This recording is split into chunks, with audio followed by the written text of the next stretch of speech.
Le soleil se levait péniblement sur les rues poussiéreuses d'Abobo, ce quartier populaire d'Abidjan où les rêves semblent s'écraser contre la réalité comme les vagues contre les rochers de la lagune ébriée. Anna Kouassi, 19 ans, se réveillait déjà sur la natte usée qui lui servait de lit dans le coin le plus sombre de la petite maison en parpaing de sa tante Adjoa. « Anna, Anna, lève-toi immédiatement, fainéante !» criait déjà la voix stridente de tante Adjoa depuis la cour. « Le soleil est levé depuis longtemps et tu dors encore comme une princesse. Tu crois peut-être que l'argent va tomber du ciel ?» Anna ouvrit ses yeux fatigués. Ses longs cils noirs encadraient un regard d'une profondeur troublante, hérité de sa défunte mère Akissi. Malgré les privations et les humiliations quotidiennes, son visage gardait cette beauté naturelle qui faisait tourner les têtes dans le marché d'Abobo. Elle se leva rapidement, attrapa le pagne délavé qui lui servait de robe, un cadeau de charité que tante Adjoa lui avait jeté au visage quelques mois plus tôt, et sortit dans la cour. « Bonjour, tante Adjoa, » murmura-t-elle en baissant la tête. « Bonjour, il est déjà 8 heures. Les autres vendeuses sont partis depuis longtemps en marché. Tu vois encore revenir les mains vides et me dire que personne ne voulait acheter tes fruits pourris. » Tante Adjoa était une femme imposante, aux formes généreuses que seule la prospérité relative peut offrir dans un quartier comme Abobo. Veuve d'un petit commerçant, elle avait hérité d'un petit capital qu'elle faisait fructifier en prêtant de l'argent à des taux exorbitants. Quand la sœur cadette de son défunt mari était morte en laissant Anna orpheline à 15 ans, elle avait accepté de la recueillir, mais en faisant sa servante personnelle. « J'ai préparé tes fruits, ils sont là-bas », dit-elle en désignant d'un geste méprisant un panier d'osier rempli d'oranges, de bananes et de mangues pas très fraîches. « Et souviens-toi, je veux voir 2500 francs CFA ce soir, pas un franc de moi. Et ne va pas me dire que les clients étaient rares. Je connais tous tes mensonges. » Anna prit le panier sans rien dire. Elle savait qu'il était pratiquement impossible de vendre pour cette somme avec des fruits de cette qualité. Mais protester n'aurait fait qu'empirer les choses. « Et Anna, » ajouta tante Adjoa avec un sourire cruel, « n'oublie pas que Mamadou, le fils de ma voisine, a encore demandé ta main hier. C'est un bon parti pour une orpheline comme toi. Il a un travail stable comme mécanicien et sa famille a accepté de ne demander qu'une dot modeste. Tu ne peux pas faire la difficile éternellement. » Le cœur d'Anna se serra. Mamadou était un homme de 35 ans, déjà marié à des femmes connues pour sa brutalité envers ses épouses. Mais pour tante Adjoa, c'était un moyen de se débarrasser d'Anna en touchant une dot. « Tante, je ne suis pas prête pour le mariage. »« Pas prête? À 19 ans? Tu crois que tu es qui? Une intellectuelle? Une fille de ministre? Tu es une orpheline sans dessous, et tu devrais remercier le bon Dieu qu'un homme veuille encore de toi. » Anna baissa la tête et prit la direction de la sortie, le panier en équilibre sur sa tête selon la tradition ancestrale transmise de mère en fille depuis des générations. Les rues d'Abobo grouillaient déjà d'activité.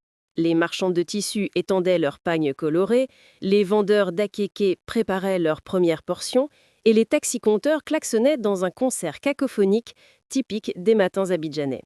Anna connaissait chaque recoin de ce quartier. Elle savait où placer son étal mobile pour attraper les travailleurs pressés qui se rendaient au plateau, le quartier d'affaires d'Abidjan. Elle savait aussi qu'elle devait éviter certaines zones contrôlées par d'autres vendeurs qui n'hésiteraient pas à la chasser violemment. Aujourd'hui, elle décida de tenter sa chance près du grand carrefour qui menait au pont Houphouët-Boigny. C'était risqué, elle n'avait pas l'autorisation officielle de vendre là, mais le passage était intense et elle espérait écouler rapidement sa marchandise. Elle venait d'installer son panier près d'un arbre quand elle aperçut un groupe de policiers qui se dirigeait vers elle. « Et toi, tu as l'autorisation de vendre ici ?» cria l'un d'eux. Le cœur d'Anna se mit à battre la chamade. Elle savait qu'elle risquait la confiscation de sa marchandise et une amende qu'elle ne pourrait jamais payer. Sans réfléchir, elle prit son panier et se mit à courir. Elle courut comme jamais elle n'avait couru, slalomant entre les piétons, enjambant les caniveaux, son panier miraculeusement en équilibre sur sa tête. Derrière elle, elle entendait les cris des policiers qui la poursuivaient mollement. Ils avaient l'habitude de ces courses-poursuites quotidiennes. Arrivée au grand carrefour, elle ne regarda ni à droite ni à gauche et s'élança pour traverser la large avenue. C'est là que tout bascula. Une rutilante Mercedes classe S noire, aux chromes étincelants, dévalait l'avenue à vive allure. Le conducteur, concentré sur son téléphone portable, ne vit Anna qu'au dernier moment. Il donna un violent coup de volant et pila de toutes ses forces. Les pneus crissèrent sur l'asphalte brûlant, la voiture fit une embardée et s'arrêta à quelques centimètres seulement du corps menu d'Anna. Le panier d'Anna s'était renversé et les fruits roulaient maintenant sur la chaussée. Elle était tombée et ses genoux saignaient légèrement, mais elle était vivante. Autour d'eux, la circulation s'était arrêtée et une petite foule de curieux commençait à se former. La portière de la Mercedes s'offrit avec violence et un homme sortit de la voiture. Grand, élégant, la trentaine, vêtu d'un costume italien parfaitement coupé, il était visiblement furieux. « T'es malade ou quoi ?» cria-t-il en se dirigeant vers Anna. « Tu ne regardes pas avant de traverser ? Tu aurais pu nous tuer tous les deux. » Anna, encore sous le choc, leva les yeux vers lui. Et là, quelque chose d'inexplicable se produisit. Malgré sa colère, l'homme s'arrêta net. Les yeux d'Anna, d'un brun profond rehaussé de paillettes dorées, le fixaient avec un mélange de peur, de dignité et de beauté sauvage qui lui coupa le souffle.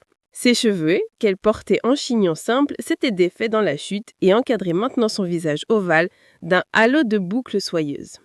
Malgré ses vêtements modestes et la poussière qui maculait son pagne, elle dégageait une élégance naturelle qui contrastait cruellement avec sa condition. « Je suis désolée, messieurs, » balbutia Anna en se relevant difficilement. « Je fuyais les policiers et je n'ai pas regardé. » Sa voix était douce, mélodieuse, avec cet accent ivoirien chantant qui transforme la langue française en mélodie.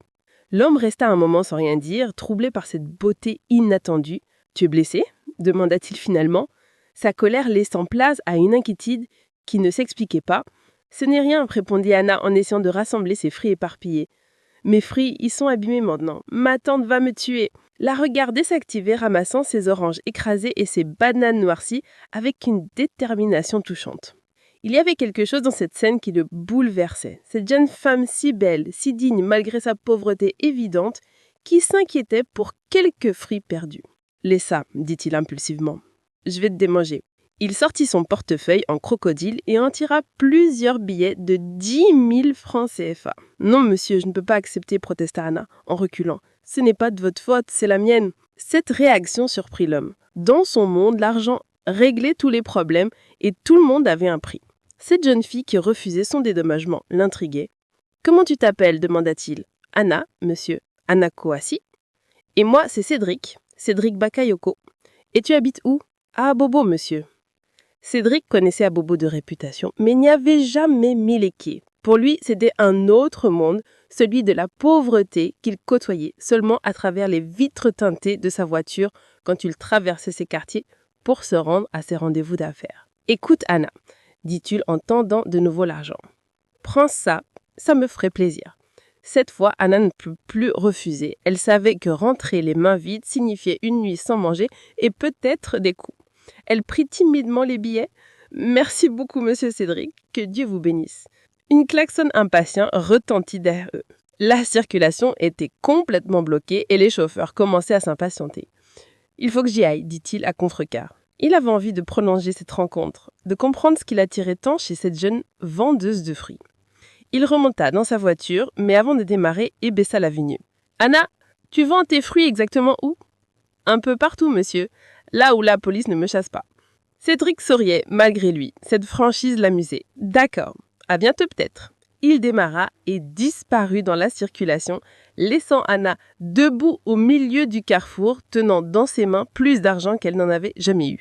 Anna rentra chez sa tante avec un mélange d'euphorie et d'appréhension.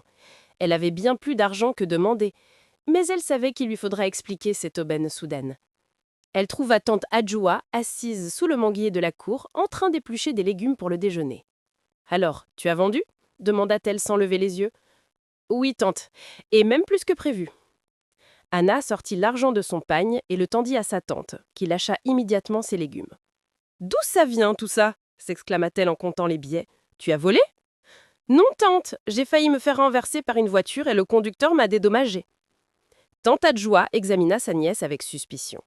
Les genoux écorchés et le pagne poussiéreux confirmaient son histoire. Tu mens, personne ne donne autant d'argent pour si peu. Qu'est-ce que tu as fait? Tu t'es prostituée? Cette accusation frappa Anna comme une gifle.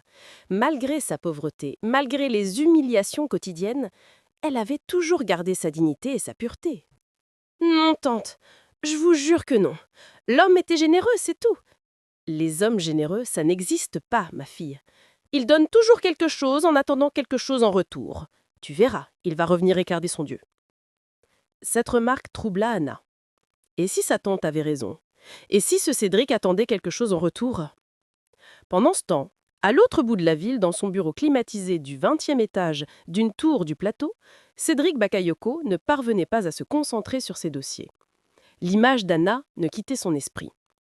Cédric était le directeur général d'une importante société d'import-export qu'il avait héritée de son père, Mamadou Bakayoko, un self-made man qui avait bâti sa fortune dans les années 80. Diplômé de HEC Paris, Cédric avait repris les rênes de l'entreprise familiale à la mort de son père 5 ans plus tôt et l'avait considérablement développée. À 32 ans, il était l'un des célibataires les plus convoités d'Abidjan. Grand, beau, riche, il sortait avec les plus belles femmes de la haute société ivoirienne. Mais aucune n'avait jamais réussi à toucher véritablement son cœur. Jusqu'à ce matin. « Monsieur Bakayoko ?» La voix de sa secrétaire, Mademoiselle Brou, le tira de ses pensées. « Votre mère vous demande au téléphone. Elle dit que c'est urgent. » Cédric soupira. Sa mère, Madame Aminata Bakayoko, était une femme autoritaire qui ne lui laissait jamais de repos, surtout en ce qui concernait sa vie privée. « Allô, maman ?»« Cédric, mon fils, j'espère que tu n'as pas oublié le dîner de ce soir chez les Diabaté. Leur fille Fatoumata sera là. C'est une fille bien éduquée, de bonne famille et qui ferait une excellente épouse. » Cédric fermait les yeux. Depuis des années, sa mère lui présentait des parties convenables issues de la haute bourgeoisie ivoirienne. Toutes étaient belles, éduquées, fortunées, et toutes l'ennuyaient profondément. « Oui, maman, je n'ai pas oublié. »« Parfait. Et Cédric, cette fois, fais un effort. Tu as 32 ans, il est temps que tu te maries et que tu me donnes des petits-enfants. » Après avoir raccroché, Cédric se leva et se dirigea vers la baie vitrée qui dominait la lagune. Au loin, il pouvait apercevoir les quartiers populaires d'Abobo et d'Oyopougou. Quelque part, là-bas, Anna vaquait à ses occupations quotidiennes. Cette pensée le fit sourire. 3 jours passèrent. Anna ne cessait de penser à sa rencontre avec Cédric.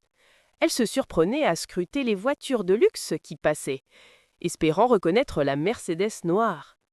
Ce matin-là, elle avait décidé de retourner vendre près du même carrefour, malgré les risques. Quelque chose lui disait qu'elle devait y être. Vers 10 heures, alors qu'elle venait de vendre ses dernières mangues à un client, elle aperçut la Mercedes qui s'arrêtait le long du trottoir. Son cœur bondit.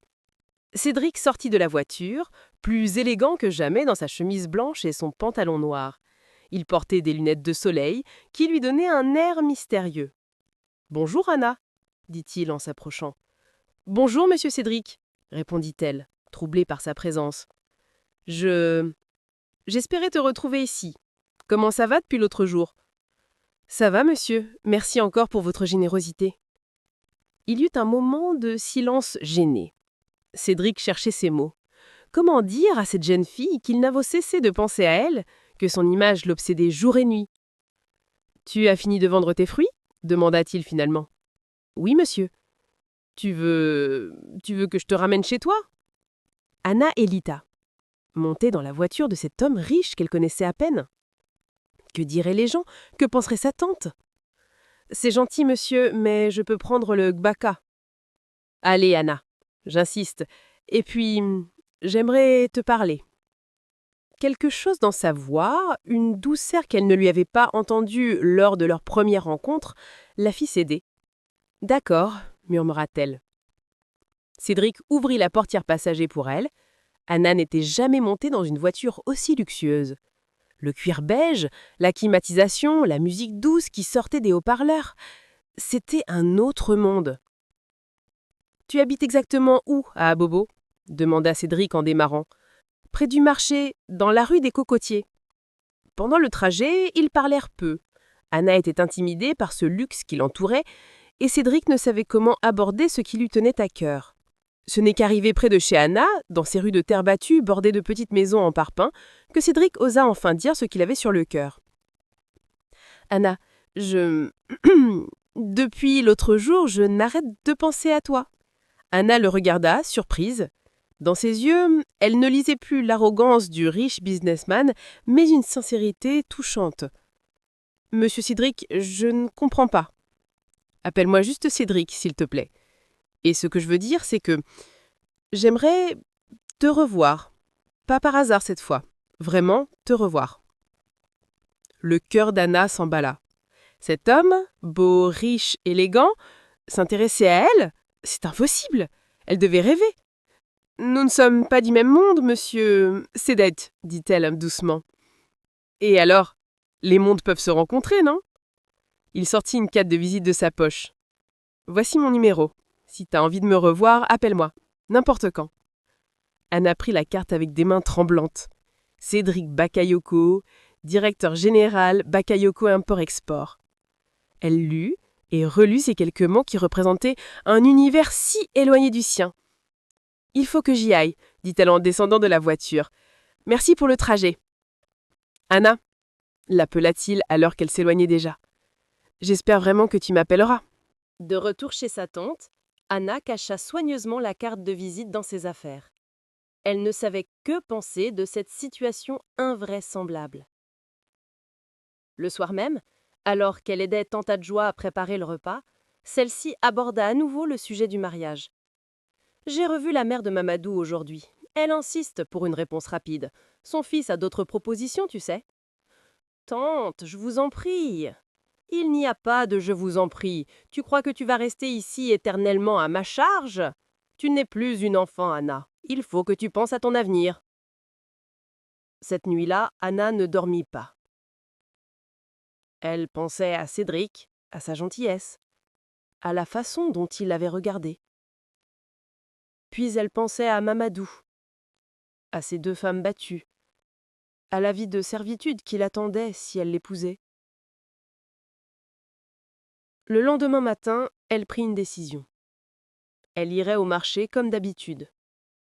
Mais cette fois, elle appellerait Cédric. Il lui fallut tout son courage pour composer le numéro depuis une cabine téléphonique du marché. « Allô ? Bonjour, c'est Anna. » Un silence au bout du fil, puis « Anna, je suis si heureux que tu as appelé. Comment vas-tu ? » « Ça va, vous aviez dit que je pouvais appeler ? » « Bien sûr. Tu veux qu'on se voit, maintenant ? » « Oui, si vous voulez. »« Parfait. Tu es où ? » ?»« Au marché d'Abobo. »« J'arrive dans 20 minutes. » Quand Cédric arriva, Anna l'attendait près de la fontaine du marché. Elle avait mis son plus beau pagne, celui qu'elle gardait pour les grandes occasions, et s'était coiffée avec soin. « Tu es magnifique », fut la première chose qu'il lui dit en la voyant. Anna rougit. Personne ne lui avait jamais dit qu'elle était belle, à part sa mère des années plus tôt. « Viens, j'aimerais t'emmener quelque part, » dit Cédric. Ils montèrent dans la Mercedes et Cédric prit la direction de Cocody, le quartier huppé d'Abidjan. Anna regardait défiler les villas somptueuses, les jardins fleuris, les rues impeccables. C'était comme voyager dans un autre pays. Cédric l'emmena dans un petit restaurant français discret, tenu par un couple d'expatriés. Anna n'avait jamais mis les pieds dans un restaurant de sa vie. « Je ne sais pas comment me comporter ici, » avoua-t-elle, intimidée par le décor raffiné et les serveurs en costume. « Tu n'as qu'à être toi-même, » répondit Cédric avec un sourire. « C'est ce qui me plaît chez toi. » Pendant le déjeuner, ils parlèrent. Anna raconta sa vie, son enfance heureuse auprès de ses parents dans un petit village près d'Yamoussoukro, la mort brutale de son père dans un accident de route, puis celle de sa mère d'une longue maladie, son arrivée chez tante Adjoa, à Abidjan. Cédric l'écoutait avec une attention qu'Anna n'avait jamais connue. Pour la première fois de sa vie, quelqu'un s'intéressait vraiment à elle, à son histoire, à ses sentiments. À son tour, Cédric se confia. Il parla de la pression constante de sa famille, des attentes liées à sa position sociale, de cette solitude qu'il ressentait malgré son entourage nombreux. Tu sais, Anna, j'ai tout ce que l'argent peut acheter, mais je n'ai jamais ressenti ce que je ressens depuis que je t'ai rencontrée. Et qu'est-ce que vous ressentez? Du bonheur, du vrai bonheur. Avec toi, je me sens libre. Ils passèrent l'après-midi à se promener dans les jardins du Sofitel Ivoire, ce palace d'Abidjan qui surborne la lagune. Anna découvrait un monde de luxe inouï. Les piscines à débordants, les jardins tropicaux parfaitement entretenus, les clients en tenue de golf. Cédric, dit-elle soudain, qu'est-ce que l'on fait? Nous deux, je veux dire, ça ne peut pas marcher. Pourquoi? Regardez-moi, regardez-vous, nous n'appartenons pas au même univers. Cédric s'arrêta et lui prit les mains. Anna, l'amour ne connaît pas les classes sociales. Le mot était lâché. L'amour? Anna sentit son cœur s'emballer. Vous m'aimez? Oui, Anna, je t'aime. Je sais que c'est fou. Je sais que c'est rapide. Mais oui, je t'aime. Anna ferma les yeux. Elle aussi ressentait quelque chose de fort pour cet homme qui l'avait traité avec tant de respect et de douceur. Moi aussi, je crois que je vous aime, murmura-t-elle. Ils s'embrassèrent pour la première fois là, dans les jardins du Sofitel Ivoire, sous le regard désapprobateur de quelques clients qui s'offusquaient de voir ce riche businessman embrasser cette jeune fille visiblement modeste. Leur histoire d'amour naissante ne passa pas inaperçue. À Bobo, les voisins de tante Adjoa avaient vu Anna monter dans la Mercedes, et les langues se déliaient. « Adjoa, ta nièce traîne avec un homme riche !» vint lui rapporter sa voisine Mariam. On l'a vue monter dans sa voiture plusieurs fois. Tante Adjoa bouillait de rage. Quand Anna rentra ce soir-là, rayonnante de bonheur, elle l'attendait de pied ferme. « Alors comme ça, tu fréquentes des hommes riches en cachette !» Anna sursautait. Comment sa tante était-elle au courant? « Tant, je peux vous expliquer. » Il n'a même à expliquer, tu es en train de ruiner ta réputation et la mienne. Mamadou et sa famille vont annuler la demande en mariage s'ils apprennent ça. Mais tante, si je vous disais que cet homme m'aime sincèrement. L'amour, l'amour. Tu crois au conte de fées, un homme riche qui aime une pauvre orpheline. Il veut juste s'amuser avec toi et après elle te jettera comme un mouchoir usagé. Tante Adjoa gifla avec violence. Tu ne reverras plus cet homme et tu épouseras Mamadou la semaine prochaine. J'ai déjà donné mon accord. Anna porta la main à sa joue brûlante, les larmes aux yeux. « Non, tante, je ne peux pas épouser Mamadou, je ne l'aime pas. L'amour, encore l'amour. Tu crois que j'aimais mon mari quand je l'ai épousé? L'amour, ça vient avec le temps et le respect. Mamadou est un bon parti pour toi, point final. » Cette nuit-là, Anna pleura toutes les larmes de son corps. Elle était prisonnière de sa condition, de sa dépendance envers sa tante, des traditions qui voulaient qu'une orpheline, son ressource, n'ait pas le droit de choisir son destin. Le lendemain, elle ne put pas sortir. Tante Adjoa l'avait enfermée à clé, prétextant qu'elle était malade aux voisins. Cédric, qui l'attendait comme convenu près du marché, s'inquiéta de ne pas la voir. Il alla jusqu'à la rue des Cocoutiers et demanda des nouvelles d'Anna aux voisins. « La petite Anna, elle est malade, » lui dit une vieille femme. « Sa tante dit qu'elle ne sort pas aujourd'hui. » Cédric sentit que quelque chose n'allait pas. Il connaissait suffisamment Anna pour savoir qu'elle l'aurait prévenue si elle ne pouvait pas venir. De son côté, dans la haute société abidjanaise, la nouvelle des fréquentations de Cédric commençait aussi à circuler. Son chauffeur, Koné, avait parlé, et bientôt tout Cocody savait que le riche héritier Bakayoko sortait avec une vendeuse de fruits d'Abobo. La mère de Cédric, Aminata Bakayoko, fut la dernière informée, mais sa réaction fut immédiate et violente. Elle débarqua dans le bureau de son fils sans prévenir, folle de rage. « Cédric, il faut qu'on parle, tout de suite !» Cédric leva les yeux de ses dossiers. Il connaissait cette voix, ce ton. Il savait que l'orage allait éclater. « Bonjour, maman. Qu'est-ce qui t'amène ? Ne fais pas l'innocent avec moi. On me dit que tu fréquentes une vendeuse de fruits. C'est vrai ?» Cédric soupira. Il s'attendait à cette confrontation, mais il espérait avoir plus de temps pour préparer le terrain. « Oui, c'est vrai. Et alors ? Et alors ? Et alors, tu es devenu fou ? Tu es Cédric Bakayoko, l'héritier d'un empire. Tu ne peux pas te compromettre avec n'importe qui. » « Anna n'est pas n'importe qui, maman. C'est une femme exceptionnelle. Exceptionnelle. Une fille sans éducation, sans famille, sans rien. Cédric réfléchit. Qu'est-ce que les gens vont dire? Nos associés, nos amis. Tu vas détruire ta réputation et celle de la famille. Cédric se leva et fit face à sa mère. Maman, j'ai 32 ans. Je suis assez grand pour choisir qui j'aime. Qui tu aimes? Tu ne la connais même pas. C'est de l'infatuation, pas de l'amour. Et puis, même si c'était de l'amour, ce serait pas raisonnable. L'amour ne suffit pas pour construire un mariage solide. Papa et toi, vous vous aimiez pourtant quand vous vous êtes mariés. C'était différent. Nous étions du même milieu, nous avions la même éducation, les mêmes valeurs. Cette fille, qu'est-ce qu'elle va apporter à ta vie, à nos affaires? Cédric sentait la colère monter en lui. Entendre sa mère parler de Anna avec un tel mépris lui était insupportable. Anna m'apporte ce que toutes tes filles de bonne famille n'ont jamais réussi à m'apporter. Le bonheur. Le bonheur. Tu parles comme un gamin. Le bonheur, ça se construit avec la stabilité, la sécurité, les projets communs, pas de coup de cœur. Voyant que son fils restait sur ses positions, Aminata Bakayoko décida de prendre les choses dans sa main. Elle connaissait assez son monde pour savoir comment faire pression. Le soir même, elle organisa un dîner improvisé chez elle, invitant les Diabaté et leur fille Fatoumata, ainsi que les associés les plus influents de l'entreprise familiale.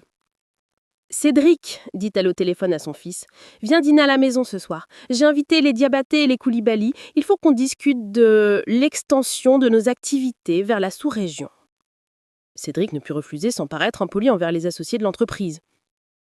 Le dîner se déroula dans la somptueuse villa de Aminata à Cocody de Platos. Fatoumata Diabaté était là, resplendissante dans un boubou brodé d'or, diplômée de Sciences Po Paris, parlant couramment 3 langues et maîtrisant parfaitement les codes dans la haute société.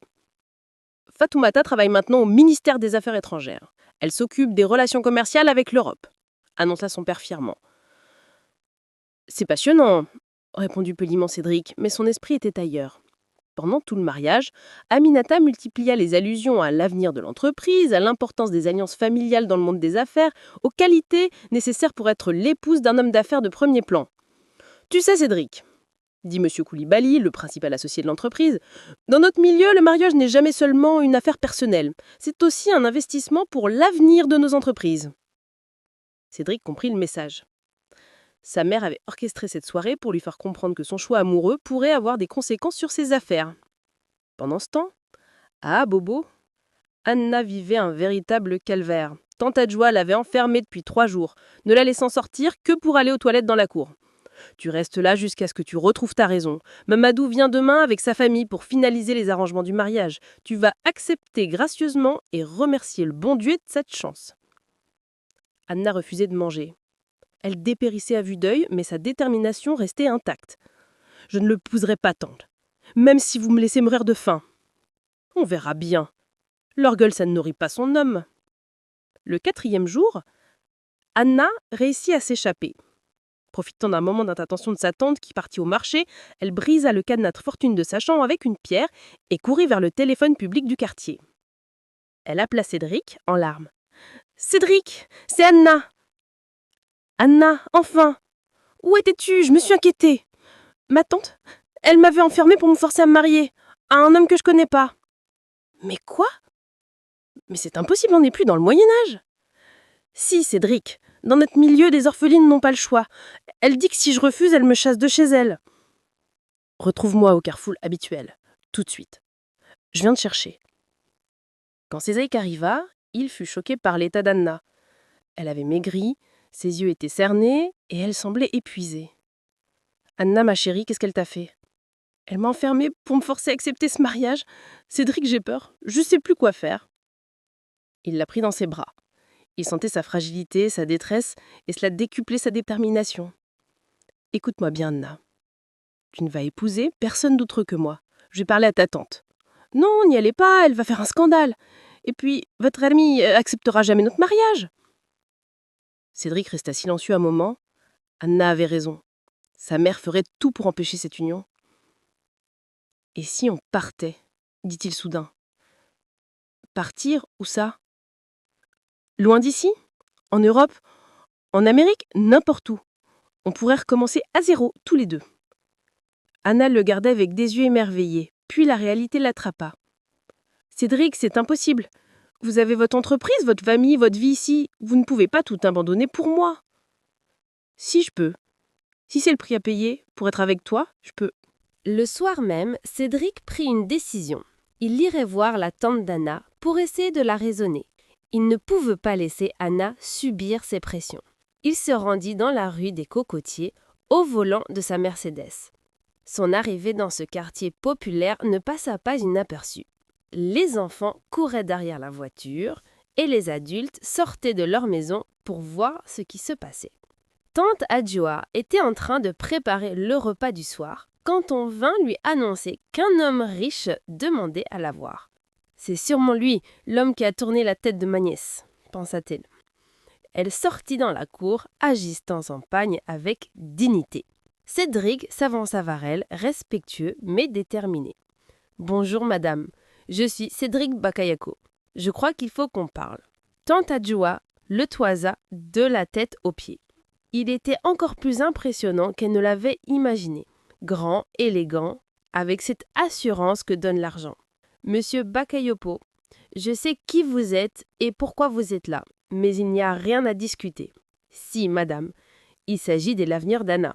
Je l'aime et elle m'aime, je veux l'épouser. » Tante Adjoa éclata d'un rire amer. « L'épouser, vous, un homme de votre rang, vous me prenez pour une idiote ? Je suis très sérieux, madame. Je veux faire d'Anna ma femme.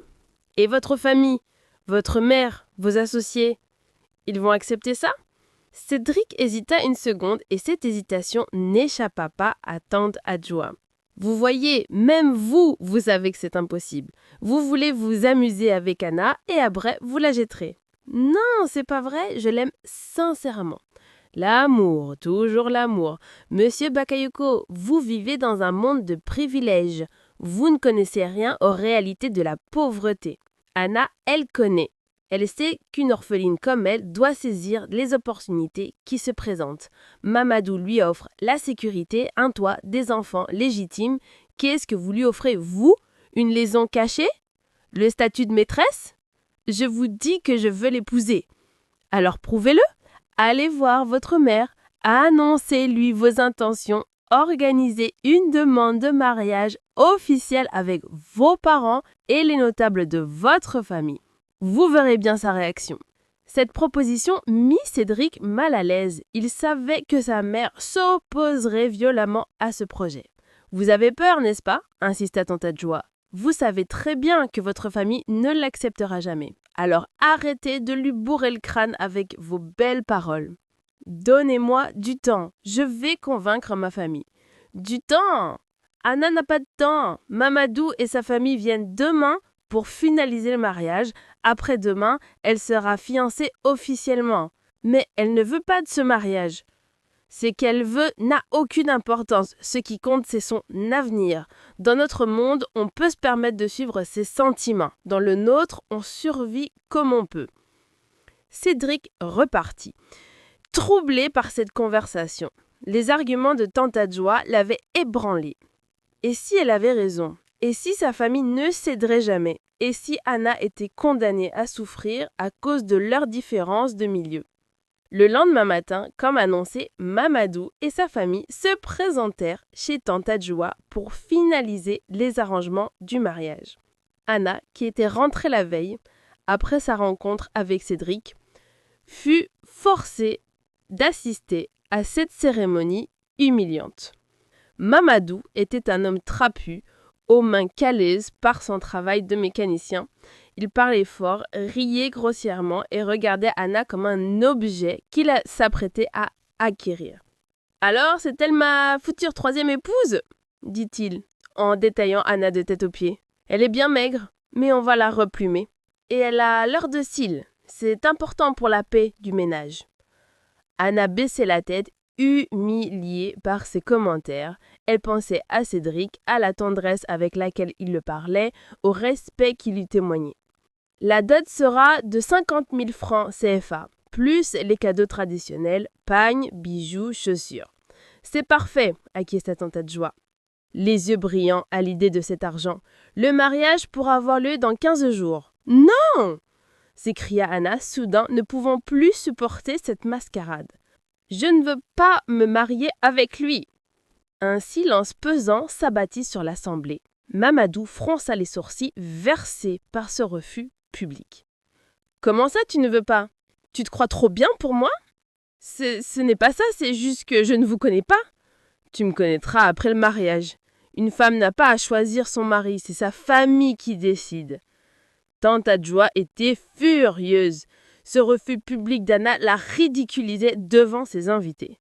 Anna demande pardon immédiatement à Mamadou et à sa famille.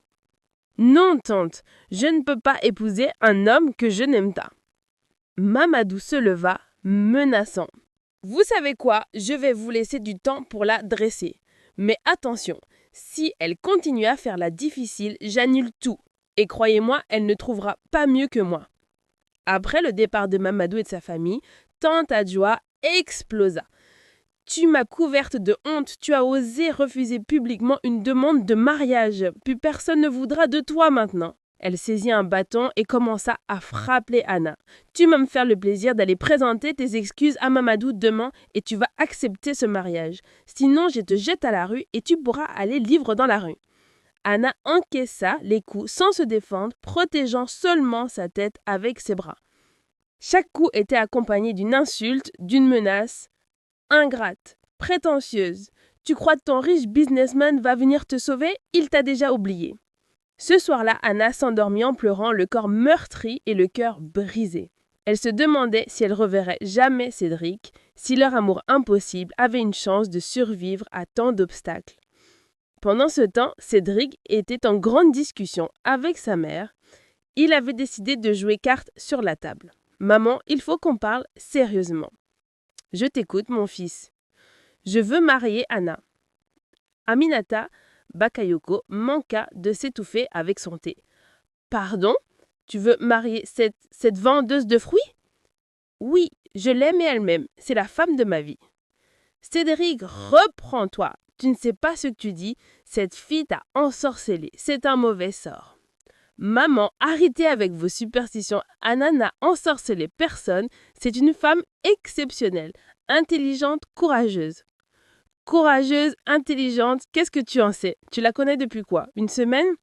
Ça suffit pour savoir qu'on s'aime. Aminata se leva et se mit à arpenter le salon de long en large. Cédric, écoute-moi bien. Si tu épouses cette fille, tu détruis tout ce que ton père et moi avons construit. Nos associés ne nous feront plus confiance, nos clients partiront, l'entreprise coulera. Tu exagères. Non, je ne m'exagère pas. Dans notre milieu, la réputation est tout. Si on apprend que l'héritier Bakayogo a épousé une vendeuse de fruits, on nous prendra pour des parvenus. Des gens sans classe. Personne ne voudra plus faire affaire avec nous. Cédric réfléchit. Sa mère n'avait peut-être très tort. Le monde des affaires ivoirien est très conservateur, très attaché aux hiérarchies sociales. Et si j'épousais Anna en secret, si on gardait ça discret? En secret, tu veux faire de ta femme une honte cachée. Et les enfants, tu comptes les cacher aussi? Cette remarque troubla Cédric. Il n'avait pas pensé à toutes ces implications. Maman, que proposez-vous? Que tu oublies cette histoire. Que tu épouses Fatoumata, elle t'apportera tout, la beauté, l'intelligence, l'éducation et surtout la respectabilité. Mais je ne l'aime pas. L'amour viendra. Ton père et moi, on ne s'aimait pas au début. On a appris à s'aimer. C'était une autre époque. Non, c'est la réalité. Le mariage, c'est une association, un projet commun, pas un conte de fées. Voyant que les arguments ne suffisaient pas, Aminata Bakayoko décida de passer aux actes. Le lendemain, elle convoqua son fils dans son bureau. « Cédric, j'ai réfléchi toute la nuit à notre conversation. J'ai pris une décision. » « Laquelle ? » ?»« Si tu persistes dans cette folie, je retire mes parts de l'entreprise. » Cédric blêmit. Sa mère possédait 40% des parts de l'entreprise familiale. Son retrait signifierait la ruine de l'entreprise et le licenciement de tous les employés. « Maman, vous ne pouvez pas faire ça ?»« Si, je peux. Et je le ferai. Tu as le choix. Cette fille ou l'entreprise. Les deux ne sont pas compatibles. » « Vous me faites du chantage ? J'appelle ça protéger l'avenir de la famille. Cédric, sois raisonnable. Tu es responsable de 50 familles qui dépendent de notre entreprise. Tu ne peux pas mettre leur gagne-pain en péril pour une passade. » Cédric était acculé. Il connaissait sa mère assez pour savoir qu'elle mettrait ses menaces à exécution. Aminata Bakayoko était une femme de caractère qui ne reculait jamais. « Donnez-moi 48 heures pour réfléchir, » demanda-t-il finalement. « D'accord. Mais après, il faudra choisir. Et j'espère que tu feras le bon choix. » Cédric s'astit du bureau de sa mère, l'esprit en ébullition. Comment pouvait-il choisir entre Anna et l'entreprise qui faisait vivre tant de familles? Comment pouvait-il sacrifier son amour pour des considérations financières? Il prit sa voiture et roula sans but dans Abidjan, essayant de mettre de l'ordre dans ses pensées. Il passa devant le quartier d'Abobo et pensa à Anna. Que devenait-elle? Comment supportait-elle la pression de sa tante? Le soir même, Anna réussit à s'échapper à nouveau de chez sa tante pour appeler Cédric. « Cédric, il faut qu'on se voie, c'est urgent. »« Anna, où étais-tu? J'ai essayé de t'appeler. »« Ma tante m'a encore enfermée. »« Cédric, ils veulent me marier de force dans une semaine. Il faut qu'on parte, maintenant. »« Anna, c'est compliqué. Ma famille aussi fait pression sur moi. Que voulez-vous dire ?» Cédric lui raconta l'ultimatum de sa mère. Anna l'écouta en silence, le cœur se serrant à chaque mot. « Je comprends, » dit-elle finalement d'une voix brisée. « Votre mère a raison. Nous ne sommes pas du même monde. »« Non, Anna, ne dis pas ça. On va trouver une solution. »« Quelle solution? Vous allez sacrifier votre entreprise et 50 emplois pour moi? Ce ne serait pas juste. Et toi? Tu vas sacrifier ta vie pour épouser un homme que tu n'aimes pas? C'est différent. Moi, je ne suis qu'une personne. Vous avez des responsabilités. » Ils se retrouvèrent près du pont, dans la voiture de Cédric. Anna était encore plus amaigrie, plus fragile. Cédric la prit dans ses bras, et ils pleurèrent ensemble. « Anna, je ne peux pas te perdre. Je t'aime trop. Moi aussi, je vous aime. C'est pour ça que je ne veux pas être la cause de votre ruine. Et si on trouvait un compromis? Si j'arrivais à convaincre ma mère progressivement? En attendant, je fais quoi? J'épouse Mamadou? Non, surtout pas. Écoute, j'ai une idée. Je vais te louer un petit appartement. Tu pourras y vivre attendant qu'on trouve une solution. » Anna secoua la tête. « Cédric, si j'accepte ça, votre mère dira que je suis votre maîtresse. Ce ne fera qu'empirer les choses. Alors, qu'est-ce qu'on fait? » « Je ne sais pas. J'ai l'impression qu'on est dans une impasse. » Le lendemain, Cédric prit une décision désespérée. Il irait voir Mamadou pour essayer de l'acheter. Peut-être qu'avec de l'argent, il pourrait le convaincre de renoncer à Anna. Il se rendit au garage où travaillait Mamadou, dans le quartier industriel de Yopougon. L'endroit était sale, bruyant, imprégné d'odeurs d'huile et de benzo. Mamadou était en train de réparer un taxi-compteur quand il vit arriver cette Mercedes rutilante. Il se releva, intrigué. « Vous cherchez quelqu'un » demanda-t-il en s'essuyant les mains sur un chiffon grasseux. « Vous êtes Mamadou Traoré ?»« Oui, chez moi. Qu'est-ce que vous voulez ?»« Je suis Cédric Bakayoko. Il faut qu'on parle. C'est au sujet d'Anna. » Le visage de Mamadou se durcit immédiatement. « Ah, c'est vous, le businessman qui tourne autour de ma fiancée. Qu'est-ce que vous me voulez ?»« Justement, et il faut qu'on discute de ça. Anna ne veut pas se marier avec vous. » »« Et alors ? Elle finira par accepter. Les femmes, ça se dresse. » Cette remarque révolta Cédric, mais il se contrôle. « Écoute, Mamadou, je vais être direct avec toi. Je te propose 100 000 francs CFA pour que tu renonces à Anna. » Mamadou éclate de rire. « 100 000 francs! Vous me prenez pour qui? Un mendiant? Combien tu veux alors ?» Mamadou réfléchit un moment, puis un sourire mauvais éclaira son visage. « Vous savez quoi? Votre argent ne m'intéresse pas.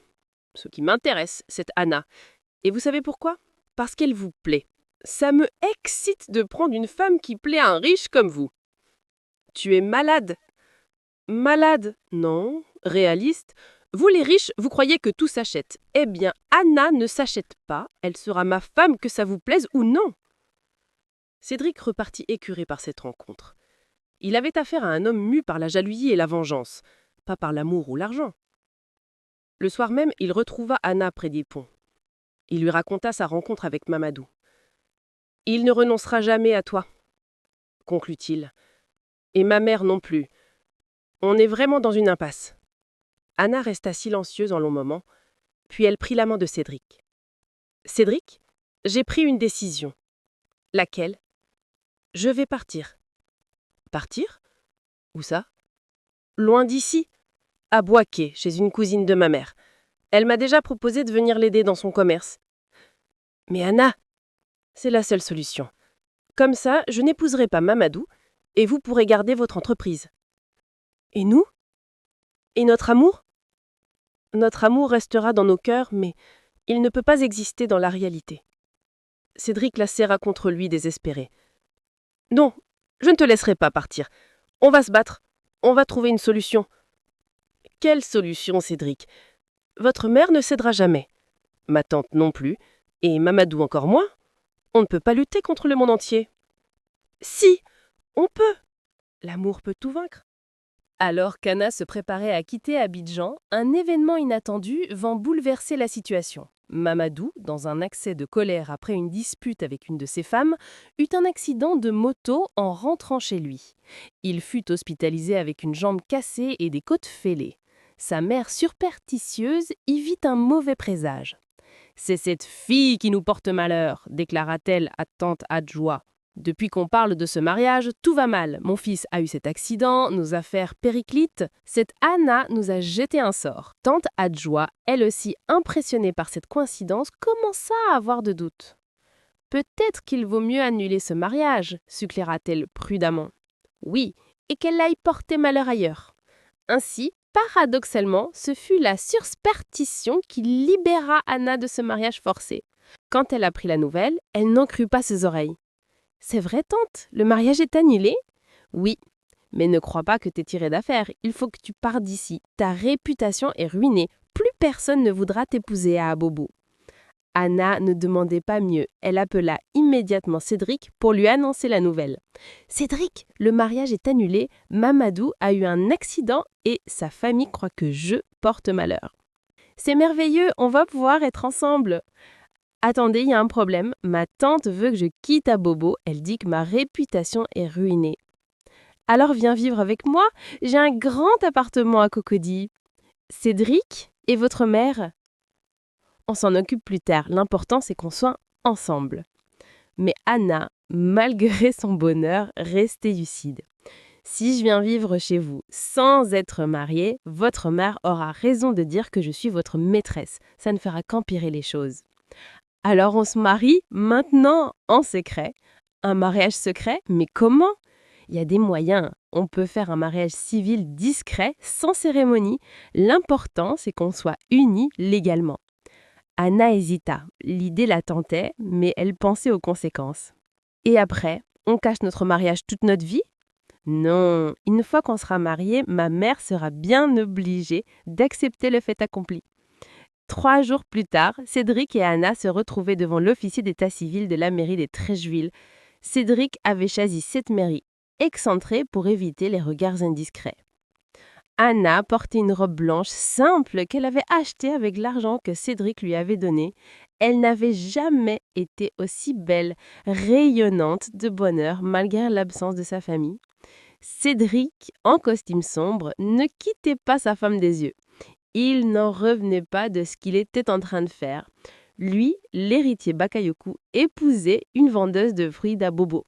Mais il n'avait jamais été aussi sûr de lui. « Acceptez-vous de prendre pour époux Cédric Bakayoko, ici présent ?» demanda l'officier d'état civil. « Oui, je le veux », répondit Anna d'une voix tremblante d'émotion. « Acceptez-vous de prendre pour épouse Anna Kouassi, ici présente ?» « Oui, je le veux », déclara Cédric avec force. Les témoins, 2 employés de mairie qui ne connaissaient ni l'un ni l'autre, signèrent les documents. En 15 minutes, Anna Kouassi était devenue Madame Anna Bakayoko. Ils s'embrassèrent longuement devant la mairie sous le regard amusé de quelques passants. « Madame Bakayoko » murmura Cédric à l'oreille de sa femme. « Ça fait bizarre à entendre » répondit Anna en riant. « Il va falloir t'y habituer. » Cédric emmena Anna dans un petit hôtel discret de Marcory pour leur nuit de noces. C'était modeste comparé au train de vie habituel de Cédric, mais Anna était aux anges. Pour elle, qui n'avait jamais dormi ailleurs que sur une natte, ce lit douillet avec ses draps glands était un luxe inouï. Anna, Madame Bakayoko, dit Cédric en la prenant dans ses bras, je te promets que je ferai tout pour te rendre heureuse. Vous m'avez déjà rendue heureuse, Cédric, plus heureuse que je n'aurais osé l'espérer. Ils s'aimèrent avec tendresse et passion, scellant ainsi leur union dans l'intimité de cette chambre modeste qui restera pour eux le symbole de leur amour sincère. Le lendemain matin, il fallut affronter la réalité. Cédric devait retourner au bureau et Anna ne savait pas trop ce qu'elle allait faire. « Je vais te louer un petit appartement en attendant », proposa Cédric, « le temps que j'annonce notre mariage à ma famille. » « Combien de temps ça va prendre ?»« Je ne sais pas. Il faut que je prépare le terrain. Ma mère risque de très mal réagir. » Anna acquiesça, mais elle était inquiète. Commencer sa vie de femme mariée en se cachant, ce n'était pas ce dont elle avait rêvé. Cédric loua effectivement un petit appartement meublé à Anna dans un quartier de classe moyenne d'Adjamé. C'était simple mais confortable, avec le courant, l'électricité et même la télévision. Pour Anna, qui avait vécu toute sa vie dans la précarité, c'était un palais. Elle passait ses journées à ranger, nettoyer, cuisiner pour Cédric qui venait la voir tous les soirs après le bureau. Mais cette situation de clandestinité lui pesait. Elle ne sortait presque pas de peur d'être reconnue. Elle n'avait pas d'amis, pas de famille à qui parler. Sa seule joie, c'était les visites de Cédric. De son côté, Cédric vivait une double vie épuisante. Au bureau et en famille, il jouait le rôle du célibataire qui réfléchit à son avenir. Le soir, il retrouvait sa femme et goûtait enfin au bonheur. Sa mère continuait à lui présenter des parties convenables. « Cédric, la fille du ministre du Commerce aimerait te rencontrer. C'est une occasion en or. Imagine les contrats qu'on pourrait décrocher. »« Maman, j'ai besoin de temps. »« Du temps ? Tu en as eu assez. Ton père, à ton âge, était déjà marié et avait 2 enfants. » Cette pression constante épuisait Cédric. Il avait envie de tout révéler, de présenter Anna à sa famille, mais il redoutait l'explosion qui s'ensuivrait. Au bout d'un mois de cette vie secrète, les premiers soupçons commencèrent à naître. Koné, le chauffeur de Cédric, avait remarqué que son patron se rendait régulièrement dans le même quartier d'Adjamé. « Monsieur a une nouvelle petite amie ?» demanda-t-il minutiellement un jour. « Pourquoi tu dis ça ?»« Pour rien, patron, c'est juste qu'on va souvent du côté d'Adjamé ces temps-ci. » Cédric réalisa qu'il devait être plus prudent. Il commença à varier ses itinéraires, parfois il prenait sa voiture personnelle, parfois il demandait à Anna de le retrouver ailleurs. Mais Aminata Bakayoko était une femme perspicace, elle sentait que son fils lui cachait quelque chose.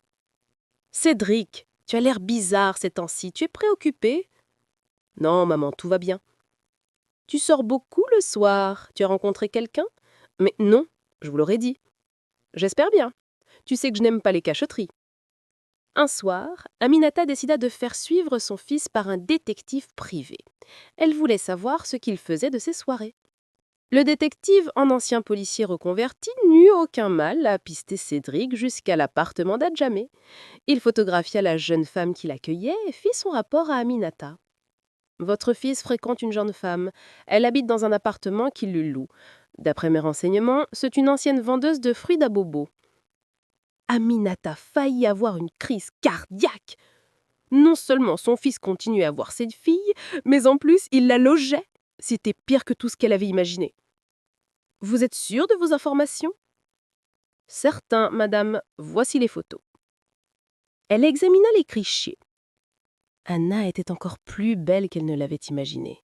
Cette beauté naturelle, cette grâce innée la mettait hors d'elle. Comment son fils pouvait-il préférer cette fille sans éducation aux héritures qu'elle lui présentait ? « Continuez à les surveiller, je veux savoir tout ce qu'ils font. »« Très bien, madame. » Quelques jours plus tard, le détective apporta une information qui bouleversa Aminata. Il avait des preuves que Cédric et Anna étaient mariés civilement. « Mariés ? Mon fils est marié ?» balbuta Aminata livide. Oui, madame. Le mariage a eu lieu il y a 6 semaines à la mairie de Trècheville. Voici une copie de l'acte. Aminata lut et relut le document, n'en croyant pas ses yeux. Son fils, son unique enfant, l'héritier de l'Empire Bakayuko, avait épousé en secret une vendeuse de fruits. Sa première réaction fut de se rendre immédiatement chez Cédric pour lui faire une scène. Puis elle se ravisa. Il fallait qu'elle réfléchisse. Quel trouve le meilleur moyen de gérer cette catastrophe? Elle appela son avocat, Maître Kwame, un homme de confiance qui gérait les affaires de la famille depuis des années. Maître, j'ai besoin de vos conseils. Mon fils a fait une bêtise énorme. Elle lui expliqua la situation. L'avocat l'a écoutée sans l'interrompre. Madame Bakayoko, la situation est délicate, mais pas désespérée. Un mariage peut être annulé s'il y a eu vice de consentement, tromperie, ou si l'une des parties était déjà mariée. Trouvez quelque chose, n'importe quoi, il faut annuler ce mariage. Je vais incaster sur cette jeune femme. Peut-être qu'on trouvera quelque chose d'utilisable. Pendant ce temps-là, Anna et Cédric vivaient leur bonheur secret, ignorant qu'ils étaient surveillés, que l'orage se préparait. Anna avait découvert qu'elle était enceinte. Elle n'osait pas encore l'annoncer à Cédric, attendant le bon moment. Cette grossesse la comblait de joie, mais l'inquiétait aussi. Comment allait-on élever cet enfant dans le secret? Un soir, Cédric lui apporta une bonne nouvelle. « Anna, j'ai pris une décision. Ce week-end, je vais tout révéler à ma mère. » « Vous êtes sûre ? » « Oui, on ne peut pas continuer à vivre caché. Et puis, j'en ai assez mentir. Je veux que le monde entier sache que tu es ma femme. » Anna sourit. C'était le moment qu'elle attendait pour lui annoncer sa grossesse. « Cédric, j'ai quelque chose à vous dire aussi. »« Quoi donc ? » Nous allons avoir un bébé. » Cédric resta bouche bée un moment, puis un immense sourire illumina son visage. « Un bébé ? Tu es enceinte ? » ?»« Oui, de 2 mois. » Il la souleva dans ses bras et la fit tournoyer. « Anna, ma chérie, c'est merveilleux, je vais être papa. »« Et moi, maman ? » ?»« J'ai un peu peur, Cédric. Comment on va faire avec votre famille ? » ?»« Ne t'inquiète pas. Quand ma mère apprendra qu'elle va être grand-mère, elle finira par accepter notre mariage. » Anna n'était pas aussi optimiste que son mari, mais elle ne voulait pas gâcher sa joie. Le samedi matin, Cédric se rendit chez sa mère, bien décidé à tout lui révéler. Il la trouva dans son salon, prenant le thé avec son avocat. « Bonjour maman, Maître Kwame. »« Bonjour mon fils. Assieds-toi, j'ai à te parler. » Le ton d'Aminata était glacial. Cédric sentit que quelque chose n'allait pas. « Maman, moi aussi, j'ai quelque chose d'important à vous dire. »« Je sais déjà tout, Cédric. »« Comment ça ?» Aminata sortit les photos du détective et l'acte de mariage. « Tu nous as tous trompés. Tu es marié depuis 2 mois et tu ne nous as rien dit. » Cédric accusa le coup. Il ne s'attendait pas à ce que sa mère découvre la vérité de cette façon. « Maman, je peux vous expliquer. » « Expliquer quoi ?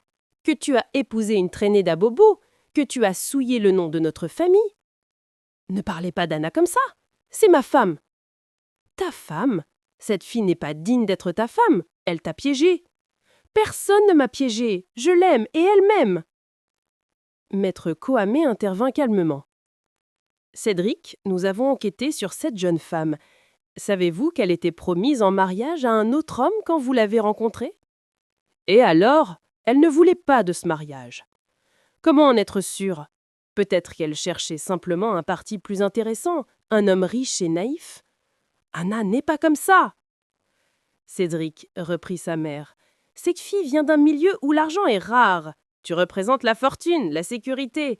Tu crois vraiment qu'elle t'aime pour toi-même ? » ?»« Oui, j'en suis certain. »« Alors prouve-le. Divorce et épouse-la sans un sou. Tu verras si elle t'aime encore. » Cette suggestion blessa Cédric profondément. Comment sa mère pouvait-elle douter à ce point de l'amour d'Anna ? « Maman, Anna attend un enfant. » Un silence de mort s'abattit sur le salon. Aminata devint livide. « Quoi ? » ?»« Anna est enceinte. Vous allez être grand-mère. »« Mon Dieu, mon Dieu !»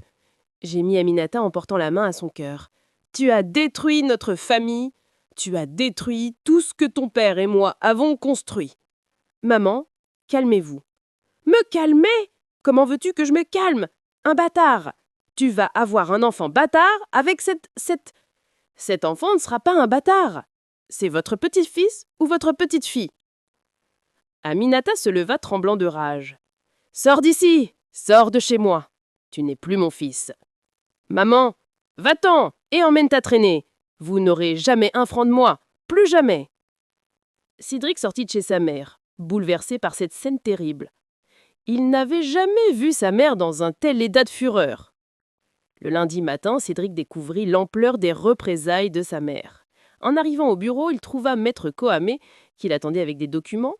« Cédric, votre mère m'a chargé de vous remettre ceci. » C'était une lettre de démission de tous ses postes dans l'entreprise familiale, ainsi qu'une procédure de retrait de ses parts. « Mais elle peut pas faire ça !»« Si, elle peut. Selon les statuts de l'entreprise rédigés par votre père, tout associé peut se retirer en cas de désaccord majeur sur la gestion. Et votre mariage constitue, selon elle, un tel désaccord. Mais l'entreprise va couler sans moi. Elle préfère voir l'entreprise couler plutôt que de vous voir à sa tête avec cette femme. Cédric était anéanti. En quelques heures, il perdait tout. Son travail, ses revenus, son statut social. Il ne lui restait que quelques économies personnelles et son appartement. Il rentra chez Anna, effondré. « Qu'est-ce qui se passe, Cédric? Vous avez une tête terrible ?» Il lui raconta tout. Anna l'écouta en silence, puis elle éclata en sanglots. « C'est ma faute, c'est à cause de moi que vous avez tout perdu. »« Non, Anna, c'est ma mère qui est têtue, ça va arranger, tu verras. »« Comment ça va arranger? Vous n'avez plus de travail, plus de revenus, et moi je ne sais rien faire d'autre que vendre des fruits. On va s'en sortir, je vais trouver un autre travail. » Mais Cédric découvrit vite que ce ne serait pas si simple. Sa mère avait fait courir le bruit dans tout Abidjan que son fils avait mal tourné et qu'il n'était plus fréquentable. Dans le petit milieu des affaires ivoiriens, cette réputation lui fermait toutes les portes. Après 3 mois de recherche infructueuses, leurs économies commençaient à s'amenuiser. Il fallut déménager de l'appartement d'Adjamé pour un logement plus modeste à Yupongu. Anna, enceinte de 5 mois, voyait son mari dépérir jour après jour. L'homme élégant et sûr de lui qu'elle avait épousé devenait amer, dépressif. « Cédric, peut-être qu'il faut qu'on parte d'Abidjan, » suggéra-t-elle un soir. « On pourrait aller dans ma région natale, près de Yamoussoukro. Là-bas, personne ne nous connaît. » « Pour faire quoi? Devenir planteur de cacao? Pourquoi pas?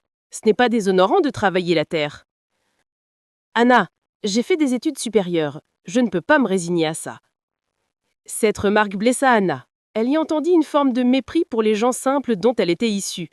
« Excusez-moi d'avoir proposé un travail honnête, » dit-elle avec amertume. « Anna, ce n'est pas ce que je voulais dire. »« Si, c'est exactement ce que vous vouliez dire. Vous regrettez de m'avoir épousée, n'est-ce pas ? » ?»« Non, jamais. » Mais elle regardait dans ses yeux une tristesse qui ressemblait fort à du regret.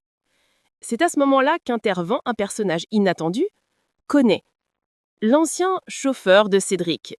Il vint frapper à leur porte un soir gêné. « Patron, excusez-moi de vous déranger. »« Koné, entre, comment ça va ?»« Ça va, patron. Enfin, c'est compliqué. C'est pour ça que je viens vous voir. » Cédric et Anna l'invitèrent à s'asseoir.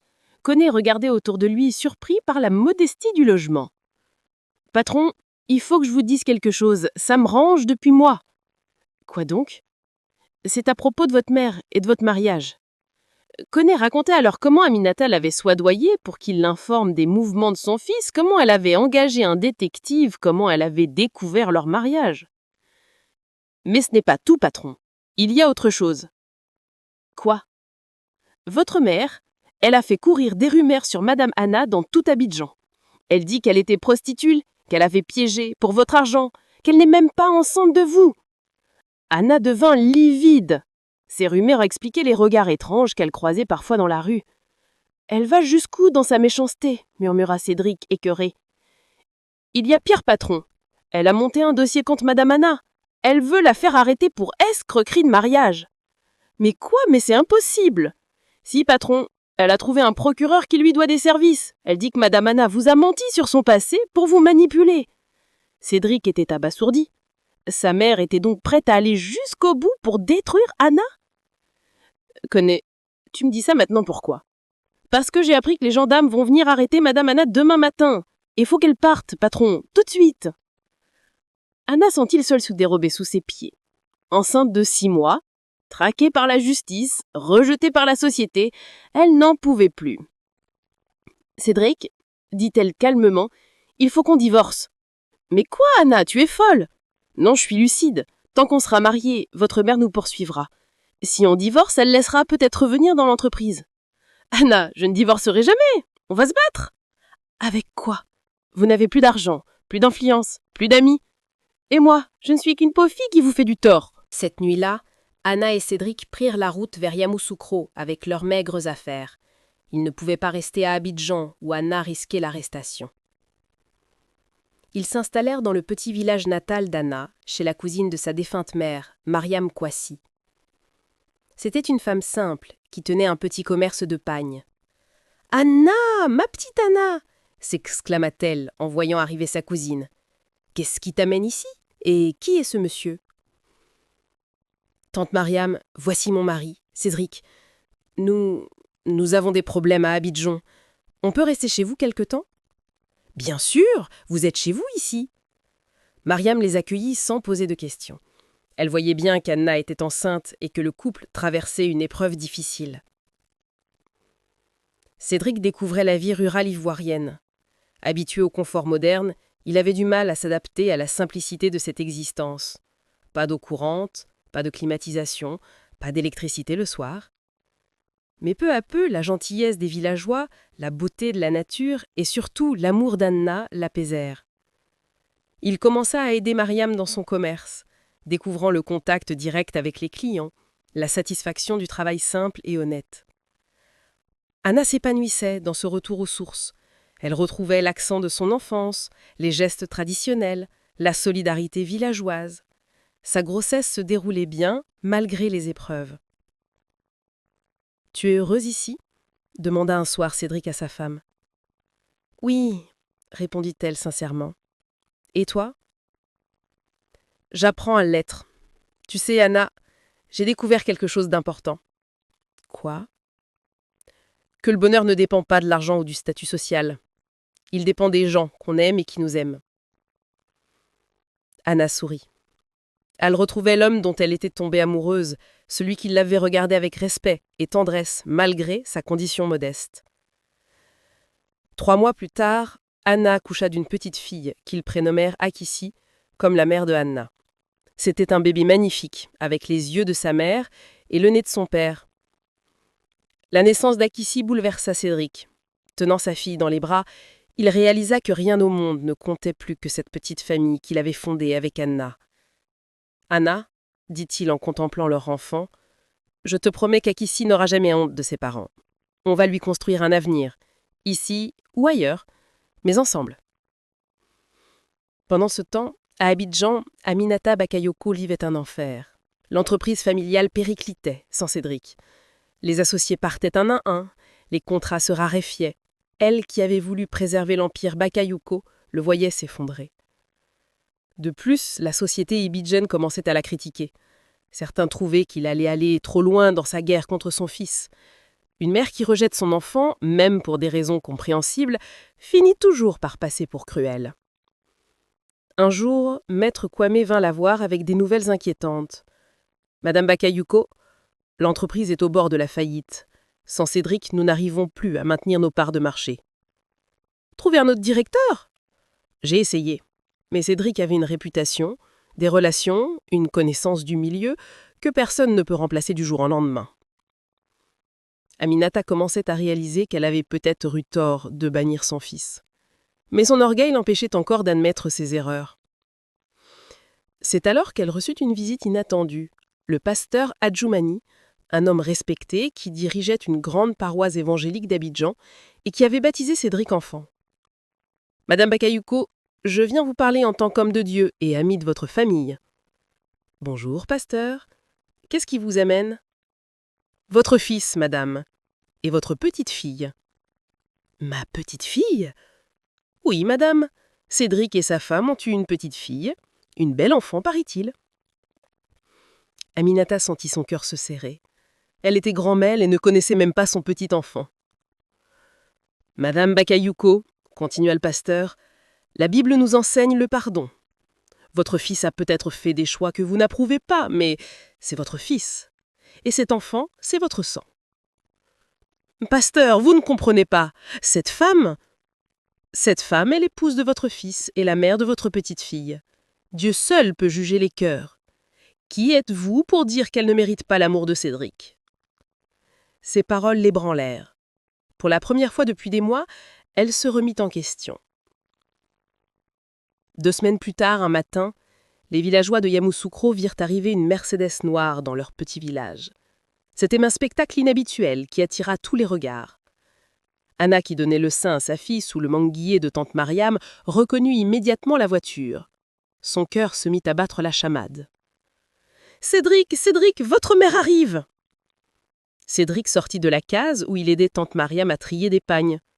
En voyant la Mercedes de sa mère, il sentit un mélange d'appréhension et d'espoir. Aminata Bakayoko descendit de sa voiture. Elle avait vieilli en quelques mois. Ses cheveux étaient plus gris, son visage plus marqué. Le chagrin et les soucis avaient fait leur œuvre. Elle s'avançait vers son fils et sa belle-fille. Anna tenait fermement bébé Akissi dans ses bras, prête à protéger son enfant. « Bonjour Cédric », dit-elle simplement. « Bonjour maman. » Il y eut un long silence gêné, puis Aminata tourna son regard vers Anna et le bébé. « C'est elle ?» demanda-t-elle d'une voix émue. « Oui, maman, c'est Akissi, votre petite fille. » Aminata s'approcha lentement. Anna, malgré sa méfiance, ne recula pas. L'enfant dormait petit moment, inconscient du drame qui se jouait autour d'elle. « Elle est belle, » murmura-t-elle, les larmes aux yeux. « Vous voulez la prendre ?» proposa Anna courageusement. Aminata tendit les bras tremblants, et Anna lui confia délicatement sa fille. Dès qu'elle tint le bébé contre elle, Aminata éclata en sanglots. « Mon Dieu, ma petite fille, qu'est-ce que j'ai fait ?» Cédric s'approcha de sa mère, touché par son émotion. « Maman, Cédric, pardonne-moi. J'ai été aveuglée par l'orgueil. J'ai failli détruire notre famille. » « Maman, c'est fini maintenant. » Aminata se tourna vers Anna, tenant toujours le bébé dans ses bras. « Anna, ma belle-fille, peux-tu me pardonner ? J'ai été injuste avec toi. J'ai dit des choses terribles. » Anna, émue par la sincérité de cette femme qui l'avait tant fait souffrir, hocha la tête. « Madame Bakayoko, maman, bien sûr je vous pardonne. Vous étiez inquiète pour votre fils ? Je peux le comprendre. Tu peux m'appeler maman ? Oui, maman. Aminata resta 3 jours au village. Elle découvrit Anna dans son environnement naturel, vit sa générosité envers les villageois, sa façon de s'occuper de sa fille, son amour sincère pour Cédric. Toutes ces préventions tombèrent. Elle découvrit aussi un autre Cédric, plus apaisé, plus humain que l'homme d'affaires stressé qu'il était devenu à Abidjan. « Mon fils, lui dit-elle le dernier soir, tu as l'air heureux ici. »« Je le suis, maman. Anna m'a appris ce qui compte vraiment dans la vie. Vous allez revenir à Abidjan ? Je ne sais pas. Notre vie est simple ici, mais elle est vraie. L'entreprise a besoin de toi, Cédric, et Abidjan a besoin de couples comme vous, qui prouvent que l'amour peut surmonter toutes les barrières. » Le lendemain, ils repartirent tous ensemble pour Abidjan. Aminata avait insisté pour que sa belle-fille et sa petite-fille voyagent dans sa Mercedes, sous les regards admiratifs de tout le village.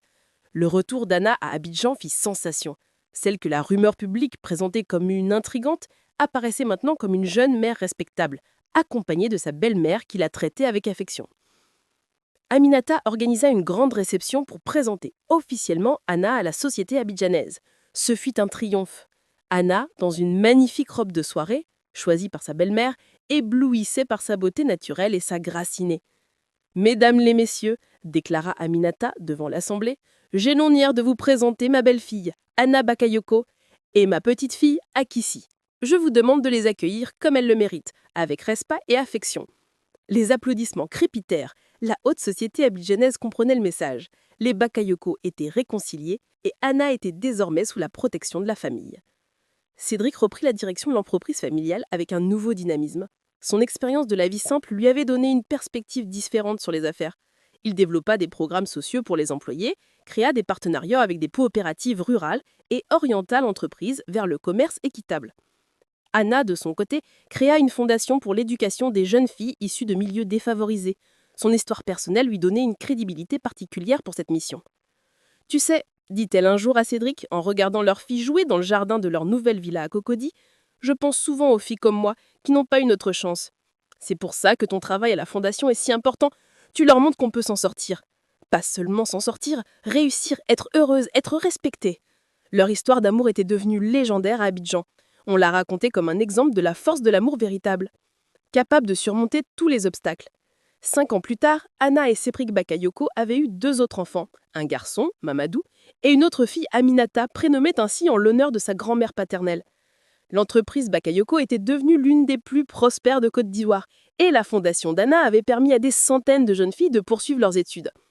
Un soir, alors qu'ils dînaient en famille dans leur villa à Cocody, Anna regarda autour d'elle. Cédric, qui aidait Akissi avec ses devoirs, Mamadou qui jouait à ses petites voitures, bébé Aminata qui dormait dans son berceau et sa belle-mère qui tricotait tranquillement. « À quoi tu penses ?» demanda Cédric en remarquant son regard songeur.